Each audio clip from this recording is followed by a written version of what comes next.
Welcome back to the program. Since Inauguration Day, President Trump has committed to fulfilling his campaign promises, including the signing of a series of executive orders aimed at dismantling DEI initiatives within federal agencies.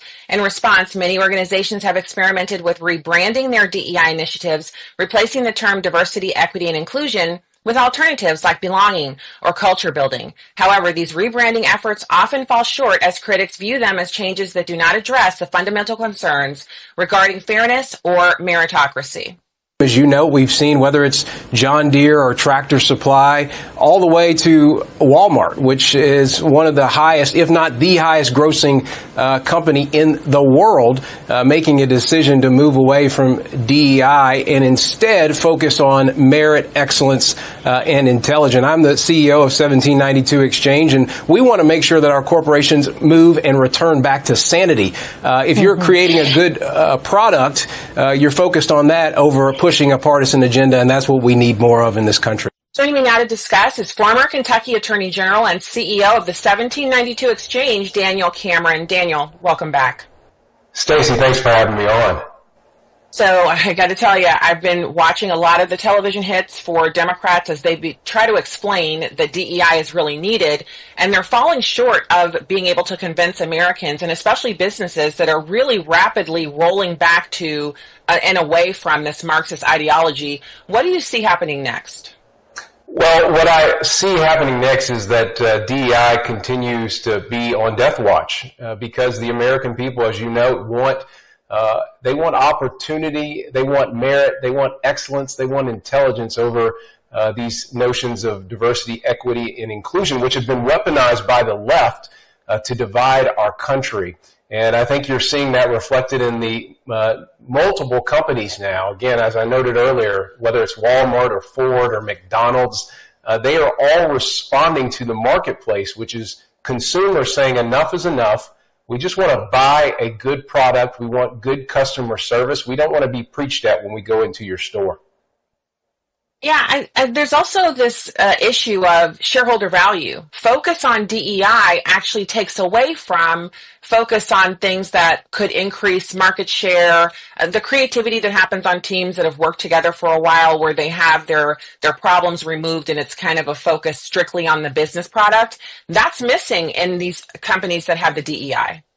Stacy, you're exactly right. I mean, what we often counsel at 1792 Exchange is that your primary responsibility as a public institution, a public corporation, is the return on investment to the shareholder. When I was Attorney General of Kentucky, I was actually the first Attorney General in the nation to say that if you run a state pension board, your responsibility isn't to ESG, the environmental social governance movement. It is to teachers, firefighters, and police officers that are invested in the pensions. We're going to make sure we maximize those returns so that they can have a good living on the back end of life.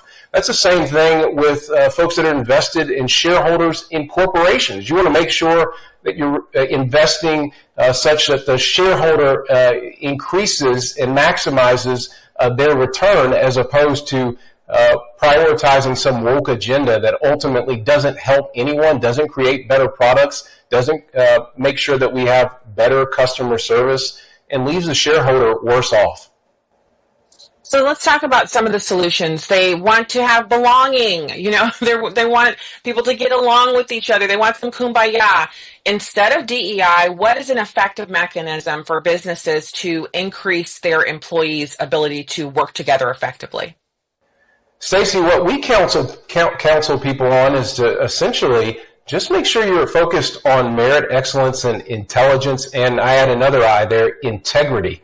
If you focus on those principles and marry that with good recruiting, what I tell people all the time is that there's nothing wrong with a good recruiter looking across the country and in every neighborhood and hamlet of America to find the best talent.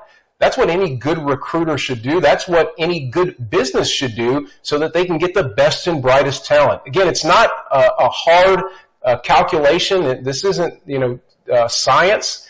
At the end of the day, this is about merit, excellence, intelligence, integrity, and marrying that with good recruiting.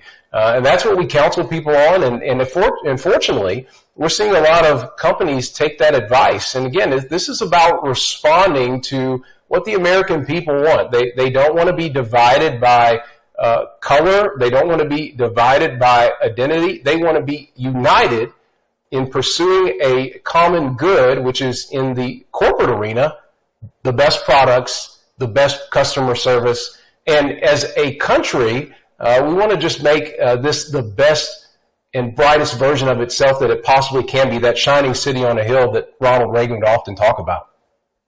So let's talk then about the devil's advocate here. People who are convinced, and this has been a conversation I've had with Black people who are in business, and they have a genuine, heartfelt desire to eliminate microaggressions.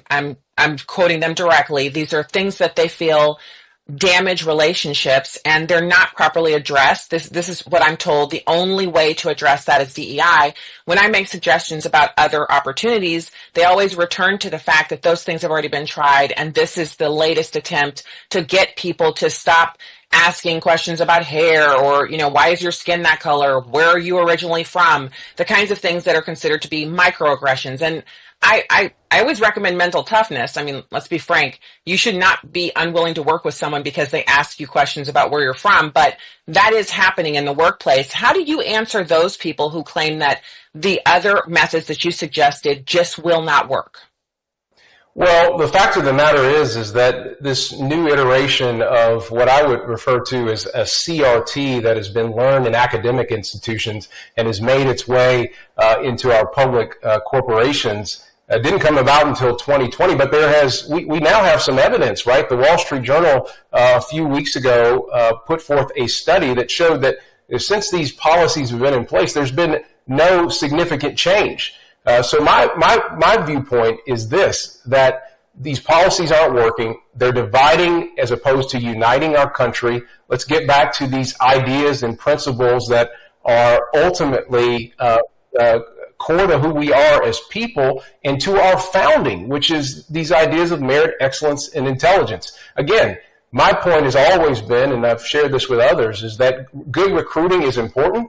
Getting people from all different walks of life that, again, have the qualifications to do the job, that's what any good recruiter could do. But you don't have to weaponize acronyms that the left are using to their advantage to divide rather than to unite. And that's what we stand on at 1792 Exchange.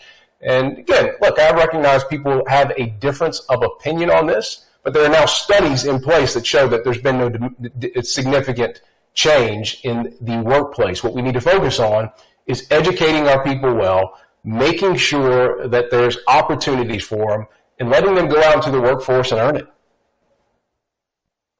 So let's then, last thing here, I think I want you to give everybody the website for 1792 Exchange so they can find out more about your work.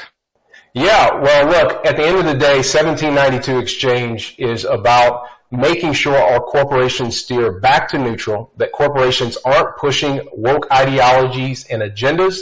They're focused on good products and customer service, as I talked about earlier. And you can find out more about our organization at 1792exchange.com. Again, that's 1792exchange.com. On there, we have databases that actually rank nearly 3,500 public corporations to tell you, is it risky to do business with them because you might hold traditional or Christian values? Is it risky to do business with them because you might not want to do something that, say, a big box store, a Target, or another store is trying to push on you and those traditional values? So again, you can find that information at 1792exchange.com. I hope your viewers will go there. We've got a lot of good detail on our corporate community.